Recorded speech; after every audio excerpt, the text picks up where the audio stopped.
मित्रों, पहलगाम से लेकर पाकिस्तान पे अटैक तक और पाकिस्तान पे अटैक से लेकर के सीज फायर तक जो बातें आपके लिए जानना बेहद आवश्यक है, उन पे आज हम चर्चा करेंगे। मित्रों, जिस प्रकार से 22 तारीख को हिंदुओं पर 26 हिंदुओं पर इस्लामिक जिहादियों ने जिस बेरहमी के साथ में, बदतमीजी के साथ में और बेसलूकी के साथ में अपनी मजहबी कट्टरता को प्रदर्शित करते हुए नरसंहार किया, आपने देखा होगा कि एकदम देश का माहौल उस समय चेंज हो चुका था। एकदम उस घटना ने सभी को झंझोर करके रख दिया। मैं स्वयं भी लगभग 24-25 घंटे तक बहुत पीड़ा में रहा। हर हिंदुस्तानी, हर सनातनी पीड़ा में था और एक अलग सा वातावरण क्रिएट हो चुका था, क्योंकि ये घटनाएं लगातार हो रही थी। पश्चिम बंगाल में भी इसी प्रकार से हिंदुओं के साथ में हुआ, नागपुर में भी हुआ, अनेक अलग अलग शहरों में लगातार इस प्रकार की घटनाएं, मजहबी कट्टरता को दर्शाते हुए हिंदुओं पे हमले, नरसंहार, उनका पलायन जैसी घटनाएं लगातार हो रही थी। और उसी पे ये पहलगाम हो गया, जिसके कारण एक अलग माहौल क्रिएट हो गया। और हम सब ने सोशल मीडिया पे देखा, लोग खुल करके एकदम अपनी प्रतिक्रियाएं दे रहे थे कि आतंकवाद का मजहब ये है। लोग खुल के उनके ऊपर लिख रहे थे कि कहां से ये मजहबी कट्टरता, ये जिहाद, ये कत्ल जागत, ये संस्कृति कहां से निकल कर आ रही है। इस बात को लोग खुल करके लिख रहे थे और एक आक्रोश एकदम स्पष्ट दिखाई दे रहा था। और लोगों ने ये ठान लिया था कि मोदी सरकार कुछ करे। ये इंडिकेशन था कि मोदी सरकार अब कड़े एक्शन ले ले, अन्यथा हमको फिर कुछ करना पड़ेगा। अब हुआ क्या? क्योंकि अभी तक मोदी सरकार ने इस्लामिक जिहाद के ऊपर कड़े एक्शन नहीं लिए, बिल्कुल नहीं लिए। अब यही कारण है कि हर जगह आप शोभा यात्रा निकालेंगे, उस पर आपको पत्थरबाजी होगी।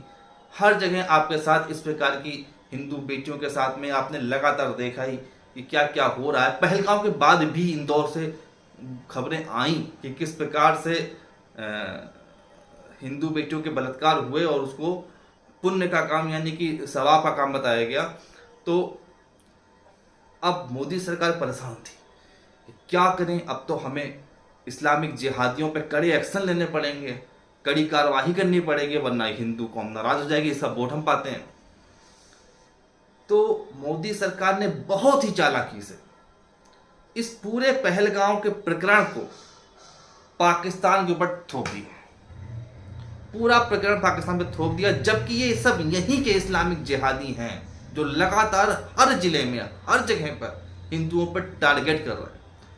पूरा प्रकरण उठा के पाकिस्तान पे डाल दिया और रातों रात मेजर सोफिया कुरैशी को मोदी सरकार ने कर्नल बना दिया। और 7 तारीख को बता करके कि हम अटैक करने वाले हैं, बता करके अटैक किया। और सोफिया कुरैशी को बार बार सामने करके कि देखो, उनको एक पर्चा पकड़ा देते थे और अपना वो पर्चा पढ़ के अपना सुना देती हैं। पूरी भाजपा की पूरी लांबी, पूरी भाजपा का आईटी सेक्टर, सभी हिंदू संगठन, जो तमाम से कथा कथित हिंदू संगठन है, सब सोफिया कुरैशी की जय जयकार, सब सोफिया कुरैशी की जय जयकार। इस ऑपरेशन सिंदूर में जितने भी हिंदू शहीद हुए, बलिदान हुआ, कहीं किसी का कोई जिक्र नहीं। केवल एक ही जिक्र सामने आ रहा, सोफिया कुरैशी, सोफिया कुरैशी, सोफिया कुरैशी। भाई, जो शादीशुदा होकर सिंदूर लगाती नहीं, जिसे सिंदूर की वैल्यू नहीं पता है, वो ऑपरेशन सिंदूर के गुण गा रही हैं, उनको डिस्कस कर रही हैं।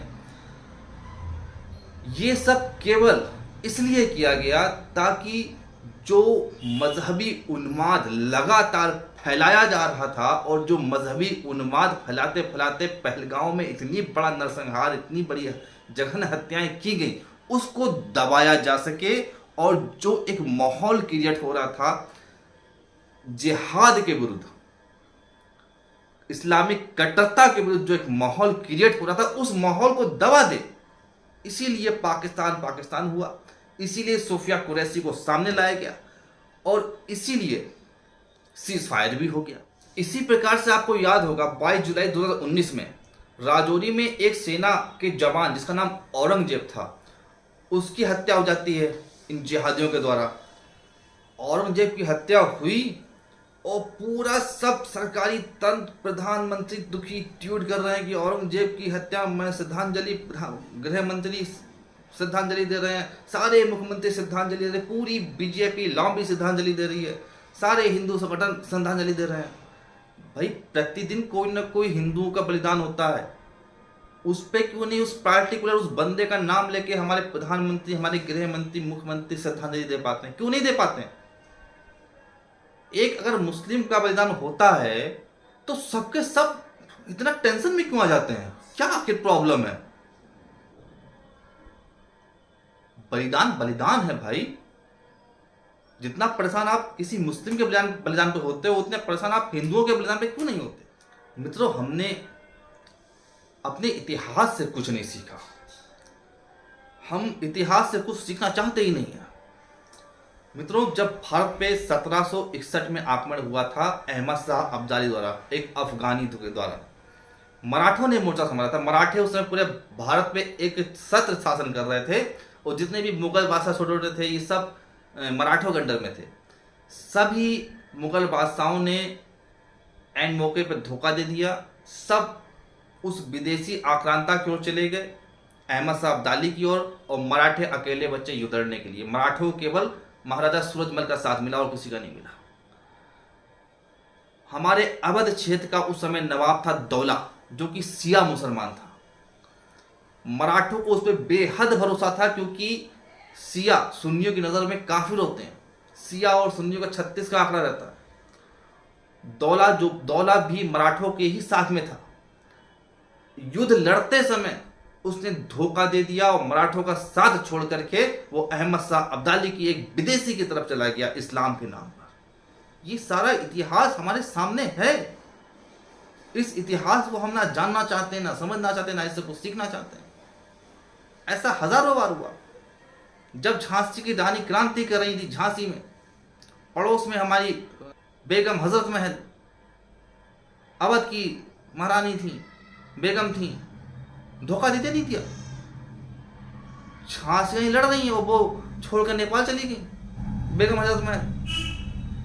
तो हम ये सब देख चुके हैं, जान चुके हैं, सब कुछ जानते हैं, समझते हैं, फिर भी हम उन लोगों को आगे रख रहे हैं जिन्होंने 1761 में हमारे साथ में क्या किया, 1857 में हमारे साथ में क्या किया, टीपू सुल्तान ने हमारे साथ में क्या किया। टीपू सुल्तान को जबरदस्ती हम हीरो बनाए हुए हैं, जबकि एक हिंदू राजा महाराजा कृष्ण राय, जो कि मंसूर के राजा थे, उन्होंने एक मुसलमान को, अपना हैदर अली को सेनापति बना दिया।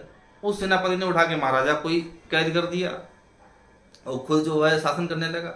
उसका बेटा था टीपू सुल्तान, जो इस देश में फ्रांसीसियों का शासन लाना चाहता था, इस देश को फ्रांसीसियों का गुलाम बनाना चाहता था। उसको हम हीरो बना रहे हैं, जिसने अपने हिंदू राजा को नजरबंद करवा दिया और उसके राज्य पे कब्जा कर लिया। ऐसे कब्जाधारी, अवैध कब्जाधारी लोगों को हम हीरो बना रहे हैं। तो इतिहास से सीखना चाहिए, समझना चाहिए। इतिहास होता ही इसीलिए। अच्छा, विंग कमांडो भूमिका सिंह भी हैं, इतनी अच्छी कमांडो हैं और काफ़ी अच्छा परफॉर्मेंस उन्होंने ऑपरेशन सिंदूर में दिखाया। उनका भी कहीं कोई नाम नहीं, केवल सोफिया कुरैशी। अच्छा, मुसलमान बड़े खुश इस प्रकरण को लेके। मुसलमान हम देख रहे हैं सब बहुत, सोफिया कुरैशी देखो, हिंदुस्तानी मुसलमान देखिए, ये वो। भाई, जो खातून नकाब ना करे, हिजाब ना करे, उसको इस्लाम से बेदखल माना जाता है।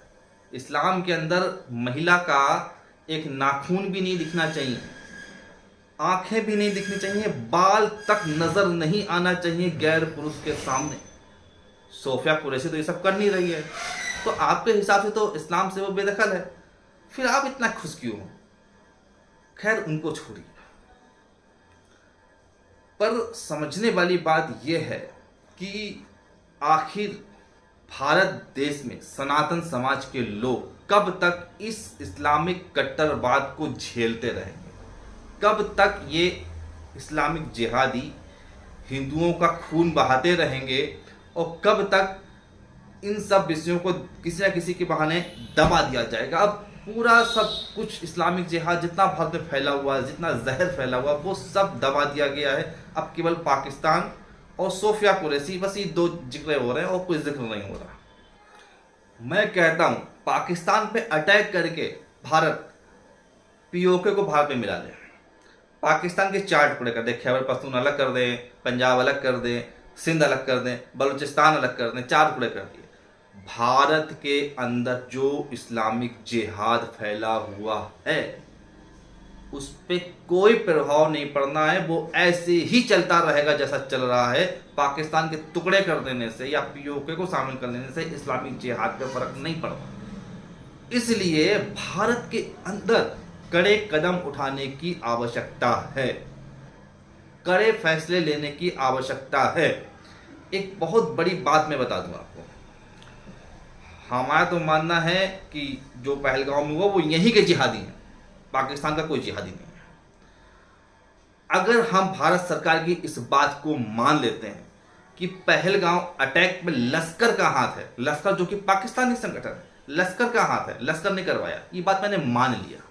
अच्छा, अभी 7-8 महीने पहले बांग्लादेश में जिस प्रकार से लाखों हिंदुओं के नरसंहार हुए, बांग्लादेश में करीब करीब 26 लाख हिंदू या तो मार दिया गया, या तो उसके रेप हुए, या तो उसको घरों से बेघर कर दिया गया, बर्बाद कर दिया गया 26 लाख हिंदुओं को।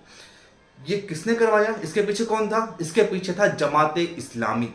जमाते इस्लामी नाम का संगठन जो पाकिस्तान का नहीं है, ईरान का नहीं है, इराक का नहीं है, लेबनान का नहीं है, तालिबान का नहीं है। ये संगठन भारत का संगठन है, दिल्ली में इसका हेडक्वार्टर है। दुनिया के देश इसको टेरर ऑर्गेनाइजेशन मानते हैं और अपने देश में फलने फूलने नहीं देते। यहां तक कि 13 इस्लामिक देशों में भी जमाते इस्लामी प्रतिबंधित है। भारत में फल फूल रहा है। इसने 26 लाख हिंदुओं को बर्बाद कर दिया जमाते इस्लाम। लश्कर जो कि पाकिस्तान का संगठन है, उसने 26 हिंदुओं को मरवा दिया। लश्कर ने 26 हिंदुओं को मरवाया पहलगाम में। मोदी सरकार मानती है दोषी नवाज शरीफ को, तो पाकिस्तान के प्रधानमंत्री को, पाकिस्तान के रक्षा मंत्री को, पाकिस्तान के सेना प्रमुख को, बाजवा को या मुरीद को, जो भी हैं उनको मानती है।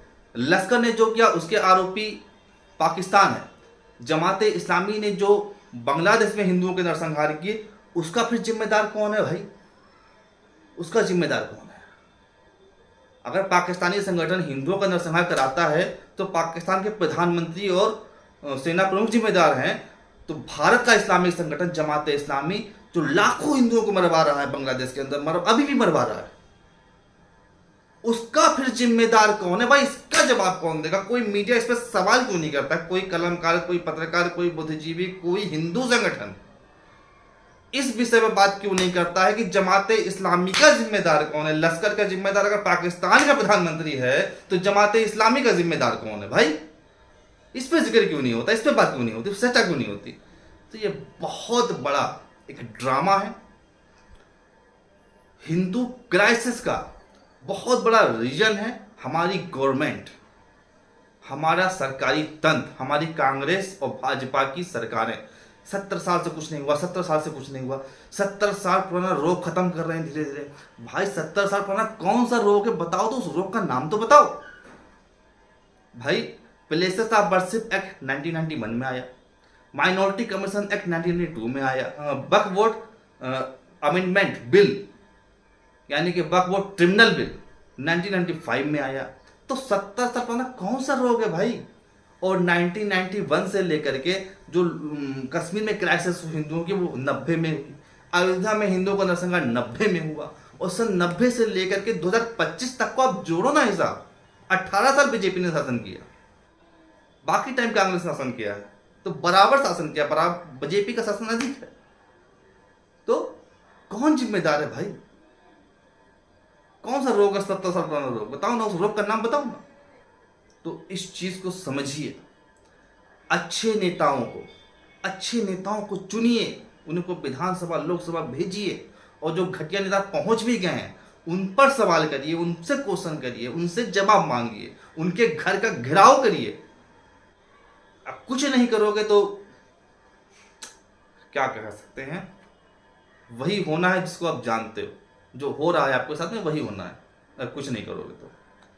बहुत बहुत धन्यवाद।